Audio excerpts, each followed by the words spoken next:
This video is brought to you by my website, aeroparts.com, high quality, genuine parts. In this video, I'm going to be replacing the power steering pump in a 2008 Honda CR-V. Now, for those that want to skip the video, here's the guide. You can go on and make your way through the video because I have a few things to go over in the beginning of this video. First things first, here are the tools that you're going to need to do this job. And secondly, as you see on the screen, here's how long it's going to take to do this job. You see that question mark? Yeah, we got to talk about this. If you're replacing the power steering pump for the reason that I'm replacing the power steering pump, then it's going to take you quite a while because this power steering pump is leaking tons of oil and you can't put this thing back together with oil around all of your pulleys and the entire passenger side engine compartment because your new belt is just not going to last very long. So honestly, the power steering pump really isn't that hard to replace, but if you have oil everywhere, it's going to take you quite a while. I don't remember how long it took. It took several hours to clean all this oil out. And it wasn't even perfect, but it was enough to where I knew that the new belt would not get soaked with oil. Now let's jump right into this guide. If you have a power steering pump, you'll probably see this type of warning where it says to flush your fluid. The CR-V does not have anywhere to drain it. You have to actually push that fluid out. The best way to do it on this is to remove the power steering fluid return line right here and basically turn your steering wheel back and forth, which will push that fluid. Instead of pushing it back into the reservoir, it'll push it out into your drain pan or wherever you're draining it into, and you can continue to add fluid to the reservoir until that fluid will come out of that hose clear instead of dirty or with metal flakes. Bracket down. Now I need to create a little bit more room to work down here to get that power steering pump out. I'm going to remove the reservoir, which comes right out, and then the bracket for the reservoir, which is only held in with two 10mm bolts. They come out real easy. We're going to get those out so we have more room to access that power steering pump. Now here's the location of the tensioner. Once you have all that stuff out of the way, you can see the tensioner is right here. It's got a 14mm bolt head. You're going to use your tensioner wrench to release the tension on the serpentine belt. You're going to turn it clockwise to release the tension. But before we do that, we need to remove the 19mm nut on the power steering pump. It's better to do it while the belt is on, even though I'm still just going to put something on the power steering pump to wedge it. I'm literally just using an extension for the sockets to hold it while I broke that nut loose. It wasn't terribly tight, to be honest with you, so it came out pretty easily. Now here's a second shot of the location of the tensioner. We're going to go and relieve the tension on the belt to get the belt off. I have my regular wrench that I'm going to be using here, and I'm just adding another wrench to it for more leverage. Take a look at the way I have those wrenches set up. Just like this, you're going to have it like this. It's going to be a little bit of a tight spot with these type of wrenches, but you can get it with these. Here we go. Once you relieve that tension, you can slip the belt off of the power steering pump pulley and get the belt off. That is the belt. Here's the power steering pump bolt.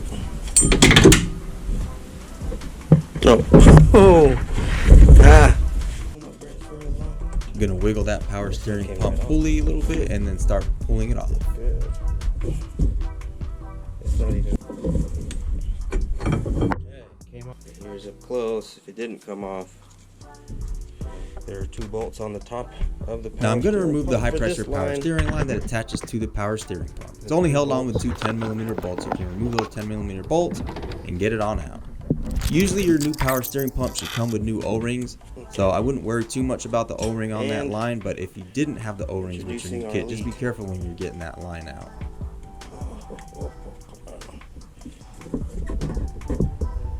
Carefully remove this. By the way, that's a lot of oil. Now we can start removing the power steering pump.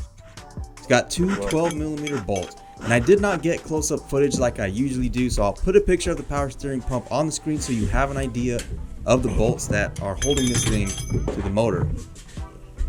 There's only two 12mm bolts that hold this thing to the motor. You can see right here on the screen where they're located, and that's what I'm removing right now.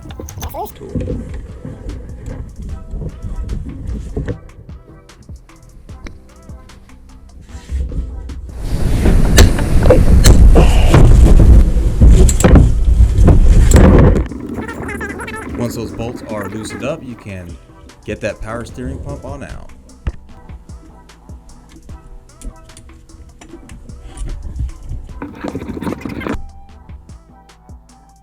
By the way, those two 12mm bolts for the power steering pump are identical, so you don't have to worry about the position of those bolts. Now I'm going to get that belt out of here. Take a look at this.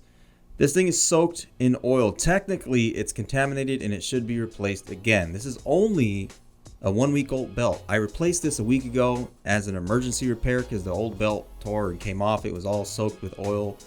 And as you just saw, the new belt is now soaked with oil. I did not replace this belt again. I just had a conversation with my friend and cleaned this belt to the best of my ability. And if we got to go back in and change it again, no big deal. It's a serpentine belt.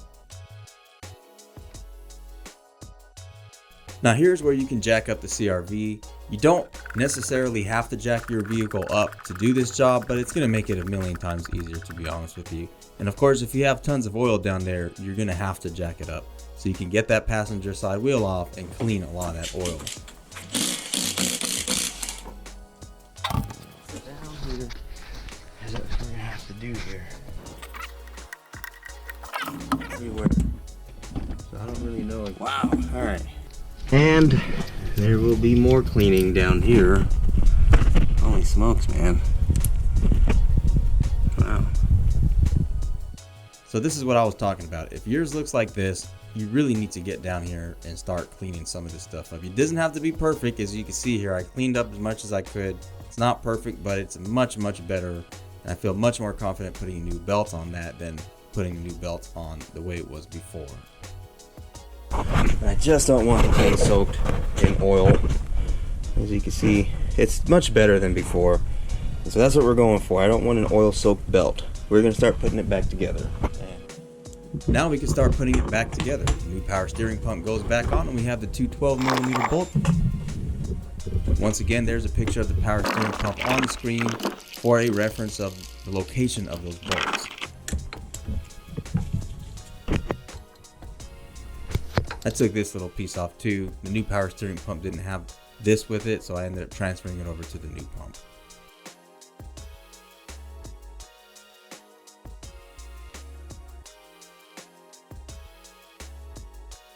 Now I'm going to put the power steering high pressure line back on. Make sure to put some power steering fluid on the O-ring just to make sure you don't tear it when you're putting that line back in. And you can tighten those 10mm bolts to 96 inch-pounds or 8 foot-pounds. 96 inch-pounds is probably going to be more accurate, to be honest with you. Did not go very far. And then we can put the power steering pump pulley back on. That gets torqued down to 47 foot-pounds, 19mm. Tight. I want to wedge it like that so I have to tighten her up. 19mm is what we're using here.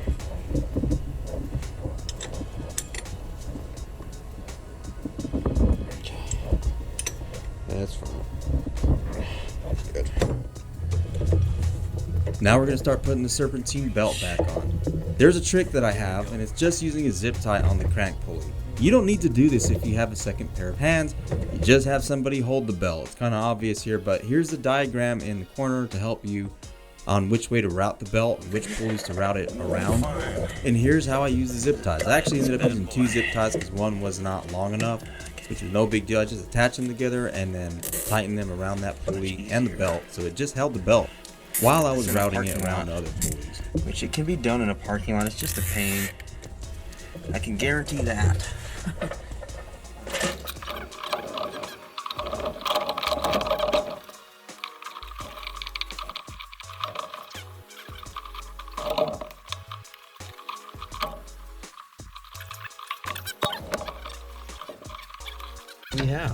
Now once you have it all routed around all the pulleys, we're right back up top, right where we started. We're going to do literally the reverse to get the belt back on. You might have to exercise some patience here, just to be upfront with you. This can be kind of frustrating, especially if you don't have the zip tie holding it on the crank pulley. You could probably even use a zip tie or maybe a second pair of hands to hold that belt around another pulley as well. But just exercise a little bit of patience and you're just doing the same thing. You're going to turn that tensioner clockwise to release that tension and then get the belt on so you can finally put the rest of the stuff back together and get to bleeding the air out of the power steering system. I think we got it. And that's it. Now here is the final product before I put the reservoir back on. way cleaner than it was before, and I have a lot more confidence in this. This is the belt that I also cleaned up as well. Of course, rubber is porous and it's not perfect, but have a lot more confidence in this, and we'll just be keeping an eye on it. Now we can cut that zip tie off and put the rest of the stuff back together. But hold on a second, before you put the vehicle back on the ground, you're going to want it in the air to bleed the air out of the power steering system. We'll get to that in just a moment. Alright. Now the reservoir bracket and the reservoir go on, no problem. When you start to bleed the system, you're going to have the vehicle off, not on.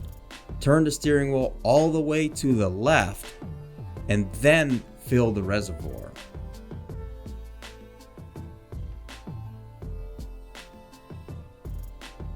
You're also going to want to inspect that hose. I ended up replacing this one because it was leaking.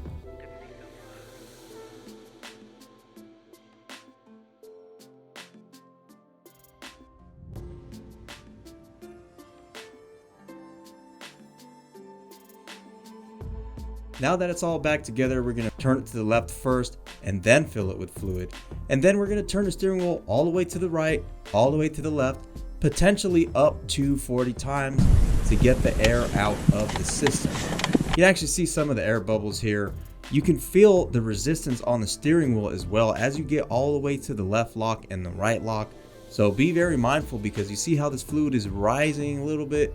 If you go too fast, you'll end up pushing your fluid out, you'll make a mess, and you'll end up wasting your money, and it'll be a disaster. So just keep that in mind as you're bleeding the system out, and that's it. That is all that takes to get this done. It's kind of cool here. You can actually see some of the air bubbles coming up as I'm bleeding the system.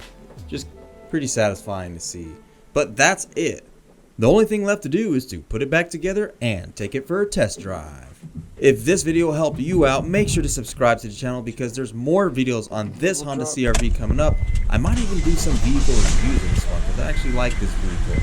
And don't forget, if you're looking for high quality, genuine auto parts, make sure to check out aeroparts.com.